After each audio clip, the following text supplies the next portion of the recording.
What's good, everybody? It's your brother Mad Black, the most dangerous and the most toxic black man on the internet, and I'm black up in your face again with some more pro black commentary. So it seems like there is no shortage of old, decrepit, bust down Karens that they can dig up to put some charges on Bill Cosby.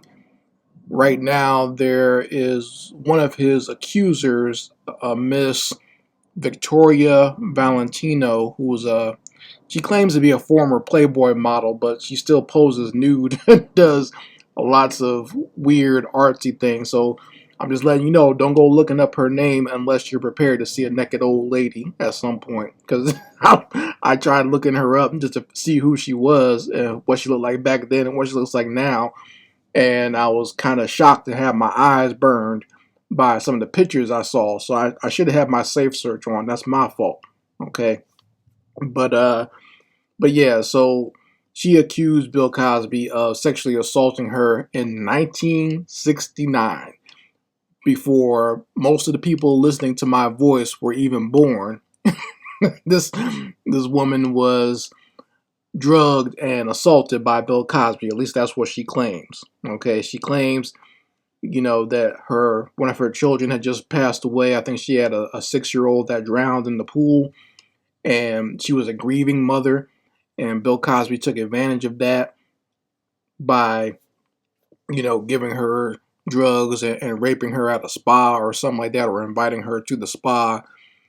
And I don't want to make too much of her child dying. I think that's a very sad thing, but she keeps bringing it up and making it seem as if she was weak of mind and weak of spirit and was easily taken advantage of by Bill Cosby because of that. So she's using her dead child's memory as a way to get sympathy for what happened to her. And I tried listening to her story, and this is messed up that this even happened, but it made the whole interview session funny. It's almost as funny as when Janice Dickinson was accusing Bill Cosby of assaulting her. Like it was just so over the top and ridiculous. But this woman has a problem of rambling. Like, I'm kind of hoping that she does go to court and she's able to be cross-examined by Cosby's defense, because they'll make mincemeat out of her because she just likes to ramble and go on and on.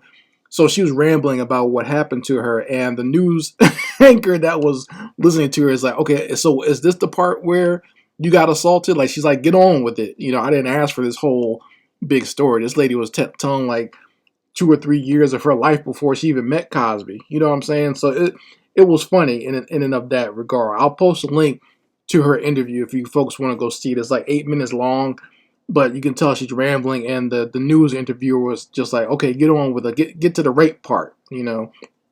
Sad to say, and I'm not making light of sexual assault or rape, but the situation that we see playing out here is very ridiculous. Okay, the fact that this woman is even to charge Cosby based on new laws being passed where you can charge somebody in a civil suit, past the statute of limitations. Like that, even that's ridiculous. They make new laws for black males to be charged with something. You see what I'm saying?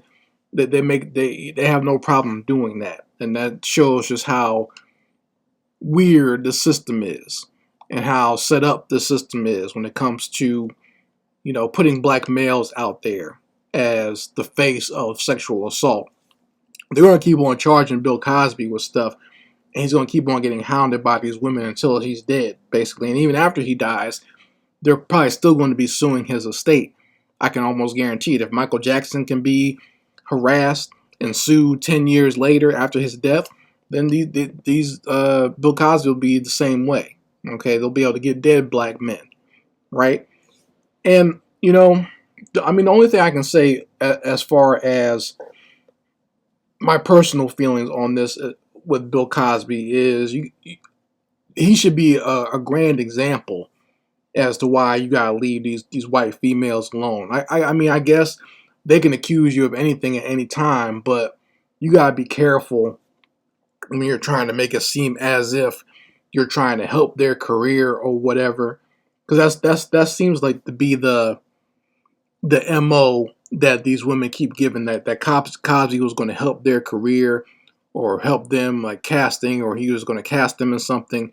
And even that's weird to me. Like the fact that they went to this black man. Yeah, I know he was popular, but did they really think this black man had enough power that he could get them work and stuff? You know what I'm saying? Like that's their first choice to go to, a black man in 1969.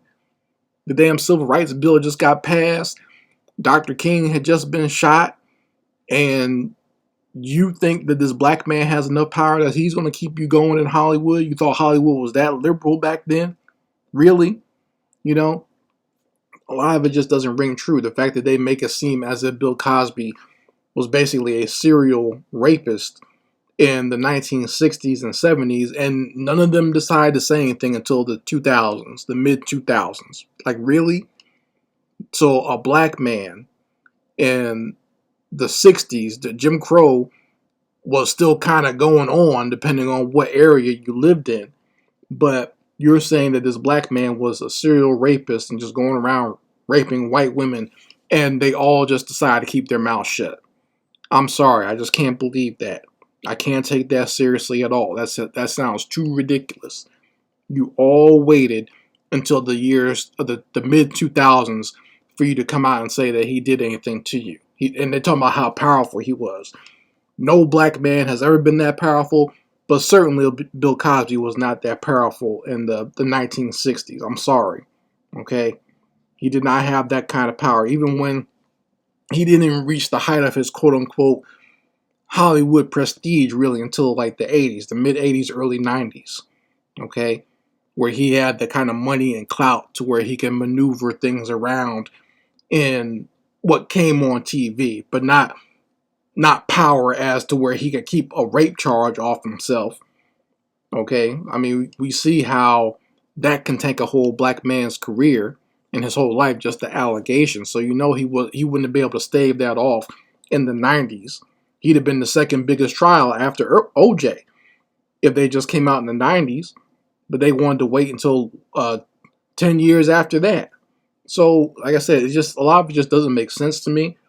And I'm sure she's going to use if she's using the death of her son to make it seem like she was more vulnerable back then, she's probably going to make it seem like that's the reason why she waited to prosecute him. She even said in this interview how Cosby was looking at a picture of her son. She brought a picture of her dead son to an audition with Bill Cosby and showed it to him and explained to him how her son died. And he looked at the picture and she almost tried to make it seem as if like he was being perverted over the picture. You see, like she's going to try to bring that in there. So just a lot going on. And like if you thought something was creepy about this first meeting with Cosby, why would you go meet him later? Because he's going to pay for you to go to a spa? Really? You want to give him another chance to be weird around you if you thought he was weird the first time? That's why a lot of that stuff never doesn't make sense either. Because a lot of these women claim they met Cosby and then he did something or said something weird, and then they went to go meet him again later, or they went to his house later, or he sexually assaulted them and they still went to go meet him again. The one that got him convicted, Andrea Constant, claims that he sexually assaulted her, and then she went over his house to hang out with him for Valentine's Day after that. So someone sexually assaults you and you still go and hang out with them? I mean, I know a lot of these feminists and a lot of these, social science think tanks try to make it seem as if trauma can make people do some weird things, but that's a little too weird. If someone sexually assaults you, you don't go giving them another chance or want to be with them again. I think they almost make that stuff up just so they can make it seem as if there's not something going on there, that they have an ulterior motive other than, just getting some money out of this person, you see. And I think this woman here, this old dusty Karen, Miss Victoria, she wants some money out of Cosby. That's basically all it is. That's the only reason she's even bringing it up. But, we'll see how things go. We'll see if this one goes to trial. I'm hoping it does, and I'm hoping she has to sit on the stand with his defense team, because I want to hear her talk her way out of this and let everyone know what's really been going on with her, and how much money she really is trying to get out of Cosby. But I mean, you folks can let me know how you feel about it. This almost seems like a big distraction because your boy from that '70s show, Danny Masterson, aka Stephen Hyde, he just got charged with rape. He raped 2 women in the Church of Scientology, and he's been convicted of it. And as soon as he gets convicted, now all of a sudden we're talking about Bill Cosby again. That just seems very peculiar to me. And what's interesting is you notice that none of the cast members from that '70s show have been harassed to have to denounce Danny Masterson. None of them have been asked to have to, should the show be canceled? Because I just saw that '70s show is still on all these streaming services. No one's asked for that show to be taken down like they did the Cosby Show, or no one's harassed the cast of that '70s show. A lot of them are still working actors today. No one's saying that they have to answer for Danny Masterson or denounce him, you see, or no one's going after his wife, because I think he has a wife or whatever that was with him at the trial. No one's going after his wife saying that you have to leave him now. She's still very supportive of him, but no one's going after her like they went after Camille Cosby. But, that's, like I said, different strokes for different folks. Apparently, he has the complexion for the protection. Now, he's been charged with the 2 rapes, but I'm wondering, is he going to do any real time? He's facing up to 30 years, but we'll see if he actually does any real prison time. We'll see what the sentencing is going to be for him. But, we might not find out. We might be distracted by that because now everyone's focused on Bill Cosby again. And I'm sure if something else comes up, they'll go back to R. Kelly. They'll make another R. Kelly documentary or something. There's always got to be a black man out there as a distraction. You folks let me know how you feel about it in the comments section. Anyway, Mad Black, and I will be back with my foot on a devil's back.